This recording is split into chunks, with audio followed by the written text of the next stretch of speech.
छत्तीसगढ़िया क्रांति सेना उमन ला उमन हक दे अधिकार दे और वही लड़ाई लगातार संघर्ष चलत है और अनवरत चलत रहे जब तक जैन छत्तीसगढ़िया मन पद में बैठे तेन मन छत्तीसगढ़िया वादी नहीं हो जाए और यदि उमन छत्तीसगढ़िया वादी नहीं होही तो उमन ला सत्ता से बेदखल करके छत्तीसगढ़िया वादी मुखिया बना करके छत्तीसगढ़ में छत्तीसगढ़िया राज स्थापित करे काम करो।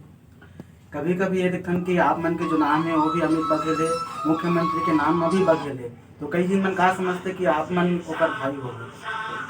देश के बापू के नाम भी महात्मा गांधी है और ये एक देश के कांग्रेस पार्टी के राजनीतिक दल के जिन मुखिया है तेकरो सरनेम भी गांधी है, तो आप दोनों गांधी की तुलना एक साथ नहीं कर सको। रही बात अमित बघेल और भूपेश बघेल के, तो आपस में कोई नाता नहीं है, कोई रिश्तेदारी नहीं है। कारण कि ओकर दाई के नाम सोनिया गांधी है और अमित बघेल के दाई के नाम छत्तीसगढ़ महादाई है। जैसे कि एक समय में हमन के जो